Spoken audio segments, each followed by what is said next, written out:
Student, welcome to AIIMS पढ़ाई। M A की जो भी है पढ़ाई। अगर आपने अभी तक हमारे प्रीवियस वीडियोस नहीं देखे हैं तो आई बटन पर क्लिक कीजिए, जाइए और देखिए। अगर आपको अच्छे लगते हैं तो लाइक कीजिए, खराब लगते हैं तो डिसलाइक कीजिए। चैनल को दोस्तों के साथ शेयर कीजिए और चैनल कीजिए सब्सक्राइब। कमेंट सेक्शन में आप बता सकते हैं आपको क्या अच्छा लगा, क्या खराब लगा और क्या चाहते हैं। अगर आपको कोई डाउट आता है या फिर आपको पीडीएफ चाहिए तो आप हमें कमेंट सेक्शन में कमेंट कर सकते हैं या फिर हमें टेलीग्राम पे भी कमेंट कर सकते हैं। टेलीग्राम पे या फिर इंस्टाग्राम पे आप मुझे मैसेज कर सकते हैं तो मैं आपको जो पीडीएफ की प्रोवाइड करा दूंगा। अगर पीडीएफ में यहाँ पे कोई भी मिस्टेक होती है तो जो आप मुझसे पीडीएफ लोगे उसमें कोई मिस्टेक नहीं होगा, क्योंकि डिवाइस चेंज होता है तो हल्की मुल्की जो चेंजेस फ्रंट एंड आ जाता है। सो बिना ज्यादा बकवास किए हुए स्टार्ट करते हैं। तो आज का अपना chapter number 8 confronting marginalisation chapter का नाम है। सो फर्स्ट हेडिंग जो है वो है invoking fundamental rights. Invoking means जागरूकता। ठीक है। सो क्या होता है कि जो राइट्स होते हैं वो सबके लिए अवेलेबल होते हैं। इंडिया में जितने भी पीपल हैं भेदभाव नहीं होता अमीर और गरीब में। राइट जो है वो सबके लिए इक्वल होते हैं। अब राइट के दो वे होते हैं इन लोगों के। पहला होता है फंडामेंटल राइट्स और दूसरा है लॉ को इन्फोर्स करना या फिर नए लॉ को बनाना, जो कि गवर्नमेंट के द्वारा किए जाते हैं। आर्टिकल नंबर 17 जो है ऑफ द इंडियन कॉन्स्टिट्यूशन वो क्या है वो अनटचेबिलिटी करता है वैन या फिर अबोलिश करता है। और जो आर्टिकल नंबर 15 है ऑफ द कॉन्स्टिट्यूशन वो क्या करता है, no citizen of India shall be discriminated against on the basis of race, religion, caste, sex और प्लेस ऑफ बर्थ। इन ग्राउंडों के आधार पे आप किसी को डिस्क्रिमिनेट नहीं कर सकते। इनसे हटके आप कर सकते हो। ठीक है, बस इनके बेसिस पे आप नहीं कर सकते। उसके बाद आते हैं लॉ। जो लॉ गवर्नमेंट बनाती है वो किस लिए बनाती है, वो बनाती है अपने सिटीजन को प्रोटेक्ट करने के लिए।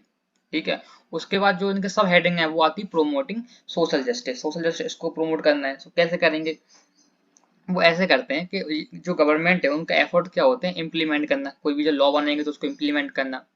किस किस लेवल पे इम्प्लीमेंट करना, दोनों लेवल पे इम्प्लीमेंट करना, सेंट्रल पे भी और स्टेट पे भी। और क्रिएट कुछ स्पेसिफिक लॉ बनाना।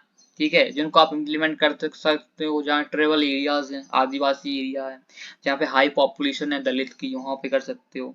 जैसे कि एक पॉलिसी है रिजर्वेशन पॉलिसी। ठीक है, जिसमें क्या होता है एक बहुत सिग्निफिकेंट यानी कि सेंट्रल स्टेट लेवल दोनों पे काम करती है। इसमें क्या होता है जो सीट है वो रिजर्व की जाती है एजुकेशन में, गवर्नमेंट जॉब में। ठीक है, किसके लिए, एस टी एस सी के लिए यानी कि दलित और आदिवासी के लिए। क्यों की जाती है, क्योंकि इनके अप्लीमेंट के लिए, ये ऊपर आ सके समाज में। ठीक है, इसलिए की जाती हैं। सो अब किस बेसिस पे देते हैं अपन इनको, मतलब एक बेसिकली क्या होता है एक सीट प्रिपेयर होती है जिसमें बताया जाता है कि कितने दलित हैं, कितने एसटी हैं, कितने एसटी हैं, कितने बैकवर्ड हैं, कितने मोस्ट बैकवर्ड कास्ट हैं, उनकी लिस्ट प्रिपेयर होती है।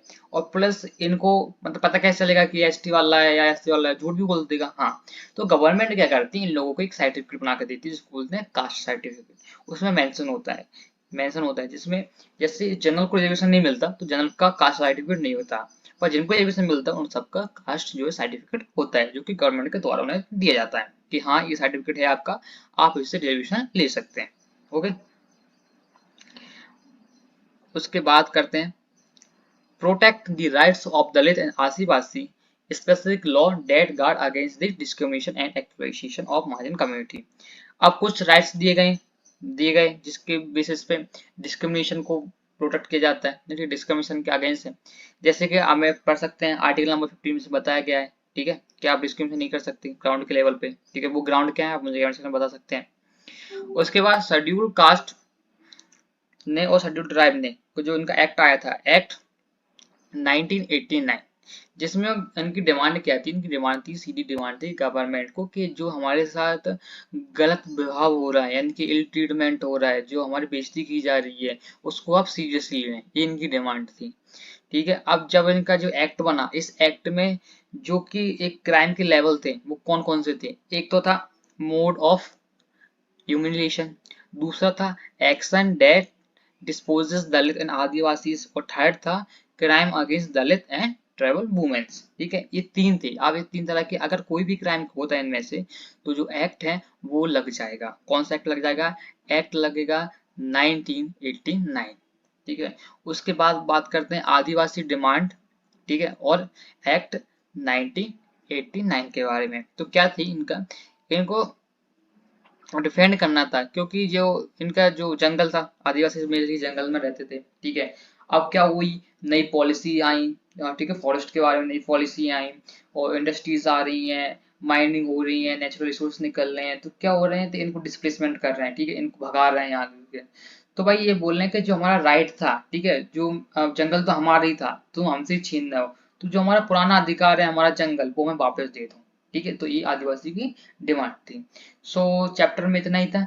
सो चैप्टर होता है यहाँ पे खत्म। हमारा एम ही है आपको शॉर्ट नोट प्रोवाइड करके शॉर्ट वीडियो बनाना, जिससे आप इजीली अपनी एनसीईआरटी कवर कर सकते हैं। So thanks for watching, like करो, सब्सक्राइब करो और बाय बाय, टेक केयर।